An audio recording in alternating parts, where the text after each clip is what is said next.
할렐루야. 아멘. 아멘. 예배 자리에 나오신 모든 성도님들을 예수님의 이름으로 사랑하고 축복합니다. 아멘. 예수님의 이름으로 사랑하고 축복합니다. 예수님의 이름으로 사랑하고 축복합니다. 축복합니다.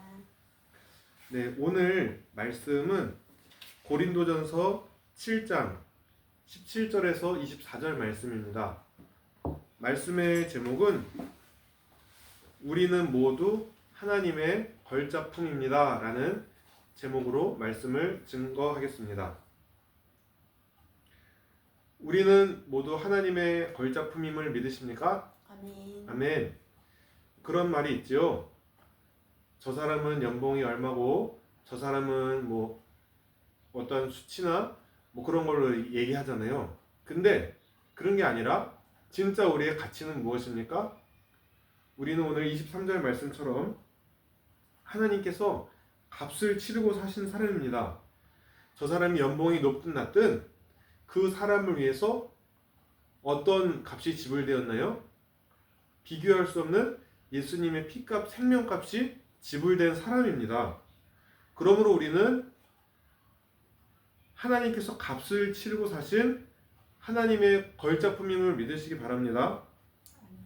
네, 오늘 고린도전서의 본문의 배경은 사도 바울이 고린도 교회 성도들에게 결혼에 대해서 독신, 또 노예나 자유자로 어떠한 삶을 살아가는 것인지 이렇게 고린도 교회에서 당시 어느 것이 더 우월한가 자꾸 비교하고 이게 더 낫다 이렇게 비교합니다. 독신이 더 영적인 것인가? 종과 자유인 중에 누가 더 열등한가? 할례받은 유대인이 더 택함 받았나? 이렇게 비교하고 혼란한 그런 게 있어서 바울이 이렇게 오늘 본문을 이렇게 얘기해 준 겁니다. 그러면서 바울은 17절에 주께서 각 사람에게 나눠주신 대로 하나님이 부르신 그대로 행하라. 그러니까 20절에 부르심을 받은 그 부르심대로 그냥 지내라. 뭐 유대인이 아닌데 억지로 할례를 받아서 유대인이 되려고 하지도 말고 노예이면 노예인 상태로 자유자이면 주님께 노예로서지만 주님 안에 자유함을 받은 자다. 자유인도 또한 이 육신적으로는 자유함일지 모르지만 그리스도의 종이다. 이렇게 얘기를 합니다. 바울은 각 사람이 부르심 받은 그대로 살아가라 권면합니다. 비교하지 말고 네가 더 낫니 내가 더 낫니 이렇게 비교하지 말고 부르신 그 자리에서 감사하면서 자족하면서 살아가라. 근데 요새는 어떻습니까? 요새는 SNS가 많이 발달돼서 다른 사람의 소식, 뭐 저 같은 경우는 카카오톡 뭐 이렇게 올라오는 것들, 뭐 SNS 많이 하시는 분들은 내 지인뿐만 아니라 그냥 이런저런 세상에 흘러가는 것, 야, 뭐 멋져 보이는 것, 뭐 명품 들고 뭐 막 이렇게 막 좋아 보이는 것들을 많이 이렇게 볼 수가 있습니다. 그러면서 어떤 사람들은 그러더라고요. 야, 나는 이런데 저 사람은 저렇고 끊임없이 비교를 합니다. 그러면서 남의 떡이 커 보여요.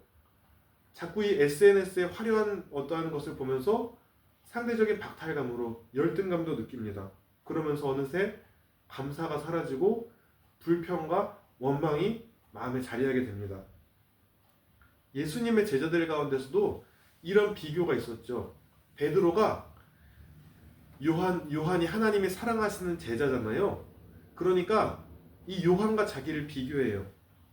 요한은 요한의 부르심이 있고 베드로는 베드로의 부르심이 있는데 베드로가 예수님께 예수님, 요한은 어떻게 됩니까? 요한은 앞으로 어떻게 됩니까? 주님이 말씀하시죠. 네가 그게 무슨 상관이냐? 너는 나를 따르라. 하나님은 다른 베드로가 궁금해한 요한의 인생을 설명해 주지 않으셨어요. 다만 너의 길을 걸어가라. 이 고린도 교회가 특히 이런 비교의식이 강했던 이유가 무엇일까? 한번 생각해 보게 됐습니다. 이 고린도라는 도시가 로마 제국의 대표적인 상업 도시였어요. 온갖 나라에서 무역이 활발했고요. 그리고 출세 경쟁이 치열했고 그 많은 사람들 사이에서 철학, 말 잘하는 수사학으로 돋보이는 것이 중요한 그러한 사회적 배경이 있었어요. 그러니까 세상의 가치관으로 당장 딱 눈에 보이게 드러날 그런 세상의 기준들로 많이 사람들을 평가했습니다. 말을 얼마나 잘하냐, 얼만큼 뭐 돈이 있냐. 이런 또 고린도 교회는 은사적인 면, 하나님이 영혼을 섬기고 교회를 세우라고 하신 은사면에서도 뭔가 드러나게 화려해 보이는 그런 것들로 이 은사를 비교하기도 시작합니다. 그리고 그 은사를 통해서 내 영적 수준이 어떻다라고 과시를 하는 잘못된 용도로 사용을 합니다. 그리고 세상의 기준으로 비교해서 자꾸 잣대를 댑니다. 너는 내가 더 낫다. 넌 나보다 못하다. 이런 식으로. 그러나 하나님은 우리 각자의 모습은 달라도 우리를 모두 소중한 존재로 부르셨어요. 우리 각자가 서로 승패가 있는 게 아니라 각자의 모습은 다르지만은 그 모습을 다르지만 연합해서 조화롭게 하나님의 일을 이루어 가시라고 한 겁니다. 그런데 2000년 전에 고린도 교회뿐만 아니라 오늘날 우리 사회는 어떻습니까?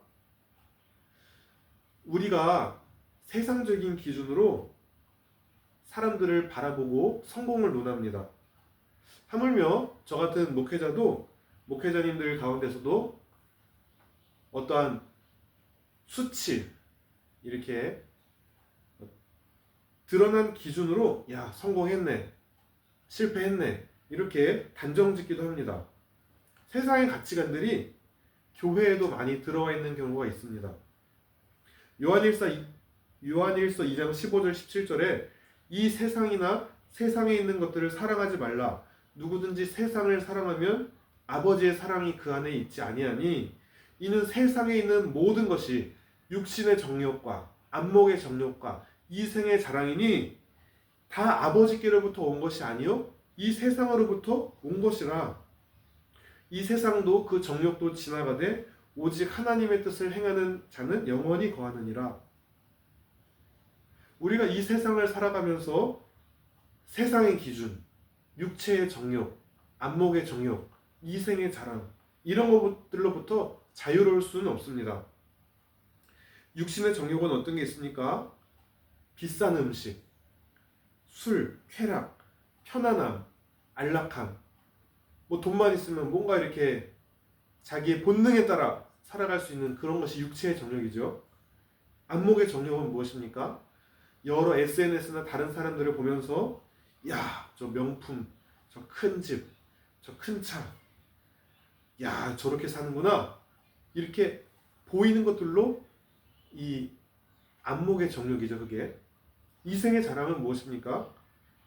자기의 성공과 조건으로 자신을 높이려는 거예요. 이 땅에서 자랑하고자 하는 거. 예를 들면 그게 학벌이 될 수도 있고요, 직업이 될 수도 있고 재산이 될 수 있고 뭔가 이생의 자랑을 통해 나를 증명해 보이고자 합니다. 제가 어떤 어르신 댁에 갔어요. 어르신 댁에 갔는데 처음 방문하는 날인데 제가 묻지 않았는데 자연스럽게 자신의 자신 이야기와 자신의 자녀 손주 얘기들을 하시더라고요. 자신도 좋은 명문대학 나고 여러 활동을 했고 딸들은 이제 미국에 가 있는데 또 어떤 딸은 사위가 대학병원의 부원장이래요. 그리고 이 손주들도 미국 유수의 명문대, 최고의 명문대에 손에 꼽히는 명문대에 들어가서 자연스럽게 얘기를 하시더라고요. 그래서 그냥 어르신이 저를 처음 봤으니까 자신 얘기할 수 있죠. 그런데 할 수는 있는데 이게 제가 느끼기에 약간은 좀 자랑을 하시는 것이 느껴졌어요. 약간은. 그런데 그런 걸 볼 때에 만약에 그런 뭐 대단한 세상의 기준을 자랑으로 하고자 하신다면 그것이 없다면 그분은 열등감을 느낄 거 아니겠습니까? 어떠한 세상의 기준으로 인해서 자랑을 삼고자 한다면 그것이 없을 때는 남과 비교해서 열등감을 또 느끼지 않겠습니까? 바울은 그리스도를 아는 지식이 가장 고상하여 그의 모든 대단한 학벌, 그 당시에 뭐 로마 시민권, 뭐 가말리엘이란 최고의 스승으로부터 배운 모든 학벌과 스펙도 똥으로 여겼다, 배설물로 여겼다 합니다. 진짜 예수님을 만난 사람은 진짜 본질이 그것이 아닌데, 아직 진짜 예수님을 깊이 만나지 못한 사람은 여전히 눈에 보이는 당장에 확인할 수 있는 이 세상의 것들로 그 본질을 보는 힘이 약하다는 것을 알게 됐습니다.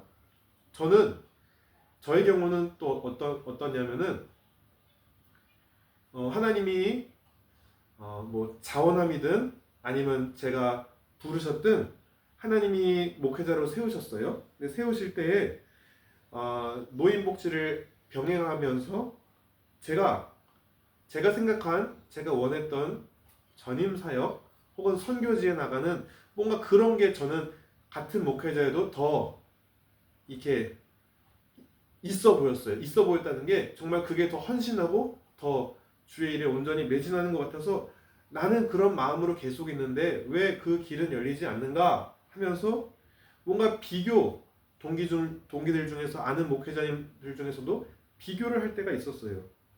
그런데 어느 순간 사고의 전환이라기보다 세월을 흘러가면서 이러한 고민들 가운데 오래 있는 가운데 하나님이 그런 누구는 일선에서 정말 목숨이 위협이 있는 상황에서 목숨 걸고 선교를 해야 될 사람도 있지만 하나님이 하나님의 계획 가운데 각자 배치하셨구나. 그리고 그 사역이 뭐가 더 우열이 있고 그런 것에 대해서 내가 논할 수는 없겠구나. 제가 이런 것뿐만 아니라 세상의 가치관에 저도 많이 좀 길들여져 있던 사람 같은데 점점 더 말씀으로 하나님 은혜를 체험하면서 그 기준이 조금씩 벗어져 가는 과정 가운데 제가 깨달아진 게 있어서 오늘 이렇게 설교를 하는 것입니다. 아직 다는 깨닫지 못했지만 아직 남의 떡이 조금 더 부러워 보이는 부분이 있지만 그래도 하나님이 나를 왜 이 자리에 부르셨고 이 가정에 부르셨고 이 가문에 이 친척에 이 직장에 이 교회에 왜 나를 부르셨나 아직 100%는 아니지만 조금씩 더 많이 깨달아가고 있습니다. 그러면서 제가 부러워했던 교회 전임 사역에 하신 분들의 얘기를 들어보면서 이게 내가 생각하지 못한 내적인 외적인 고충들이 있구나. 이게 마냥 막 이렇게 그런 하셨던 분들의 얘기를 들어보면서 하나님이 나를 가장 잘 아시니까 나에게 맞는 곳으로 인도하셨구나라는 생각을 하게 됐습니다. 저희 아들이 보는 동화가 있어요. 조그만 트럭의 커다란 꿈이라는 동화입니다. 제가 아이에게 그 책을 읽어주면서 깨달아진 게 있습니다. 인도네시아에 바퀴가 3개뿐이 없는 3륜차 3바퀴라는 자동차가 있었어요. 근데 이 자동차는 이 트럭은 너무 작고 볼품없어서 과일 몇 개만 실으면 다 이렇게 실리는 아주 연약한 트럭이었어요. 그런데 길을 지나다 보면서 커다란 통나무를 실은 화물 트럭이 뽐내며 지나가고 엄청나게 많은 흙을 실은 덤프 트럭을 보게 됩니다. 그러면서 조그만 과일이나 싣고 다니는 자신을 초라하다 여겨집니다. 그리고 또 시내에 가니 화려한 광고 트럭, 번쩍번쩍 화려한 광고 트럭이 너 페인트 칠이나 좀 해라 하면 놀려댑니다. 또 엄청난 윙바디 탑차가 쫙 날개를 펴면서 수많은 짐을 넣습니다. 그러면서 내가 작고 힘이 없어서 나는 이거밖에 안 되지. 그러면서 막 서러움에 달림에게 기도를 합니다. 달림, 나도 크고 멋진 트럭이 되고 싶어요. 그렇게 기도했는데 여전히 나는 그 작고 바퀴 3개밖에 없는 작은 트럭이었는데 어느 날 많은 폭우가 쏟아졌어요. 그래서 그 길들이 나무가 꺾이고 막 가지들이 있어서 도로가 봉쇄가 됐어요. 그래서 큰 트럭들은 꼼짝없이 그 도로에 갇히고 말았지요. 그런데 이 작은 트럭은 요리조리 샛길로 빠져나가면서 그 위험에 처해 있는 큰 트럭들을 이렇게 길을 정비해주고 가게 해줍니다.